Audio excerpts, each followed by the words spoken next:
大家好，我係阿喵。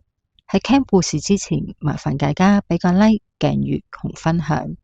今日我同大家分享嘅係靈異系列之農曆七月。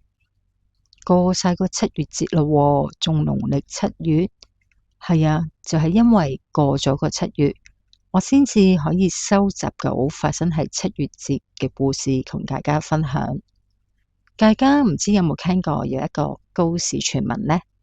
就係關於 K 字頭嘅電動車，佢四周圍都有感應器，佢會響同顯示俾車主知有物件或者物體喺你四周圍嘅乜嘢地方，個距離有幾近。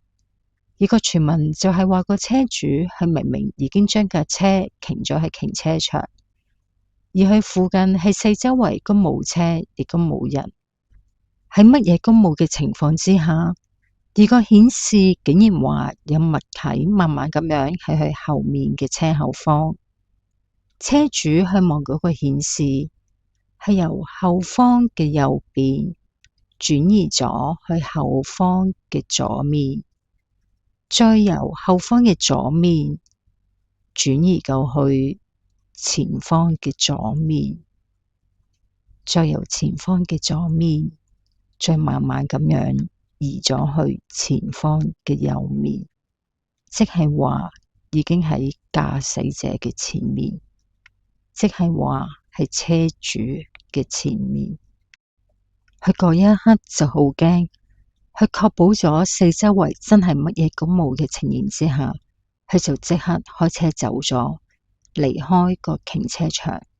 當佢離開咗個停車場之後，個顯示已經再冇有物體去附近嘅周圍。呢個都市傳聞其實有人話係關個停車場事，而呢一款車佢有感應到四周圍嘅物體，所以佢感應到嘅係。而我有一個朋友 M， 佢就係揸呢一款車，我就問佢有冇發生過好似傳聞咁樣嘅事情。或者有冇佢啲朋友都係揸呢一款車發生過傳聞咁樣嘅事情呢？佢就同我講話冇，冇聽過，亦都冇試過。不過係7月份就試過喺凌晨時間收過一個朋友嘅半夜求救電話。當電話一接通嘅時候，佢就聽到對方好驚、好緊張嘅聲音，就話：喂，阿 M， 我而家揸緊車喺屯門公路啊！死啦死啦，我唔知點算好啊！朋友 M 就安撫佢，同佢講話冷靜啲先，發生咩事同我講。對方就話：我一入過屯門公路之後，我就聽到車尾嗰邊有啲指甲找我車門嘅聲。依家佢慢慢已經上過嚟我側邊個門。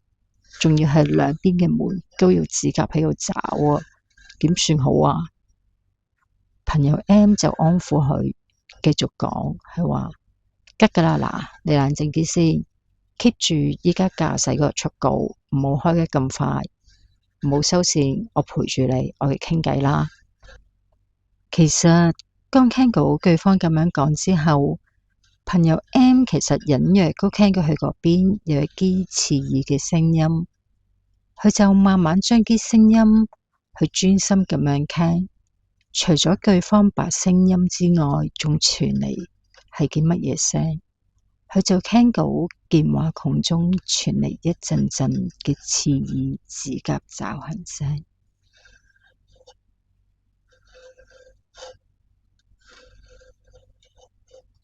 佢嗰一刻唔夠膽同對方講，連佢嗰邊亦都聽到，驚會嚇親佢，驚佢會發生意外。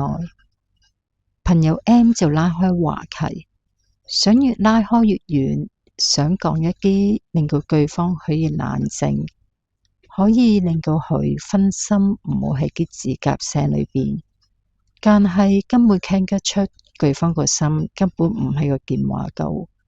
聽得出對方佢依然仲係好驚，但係當佢慢慢駛出咗屯門公路之後，啲指甲聲就離奇咁樣消失咗。對方話已經傾唔到指甲聲啦，但係朋友 M 就話再傾多一陣先，咁你真係完全離開咗先至收線啦。當行駛咗一段時間之後，朋友 M 就話：咁你依家慢慢揸車返屋企啦，返個屋企再報平安啦。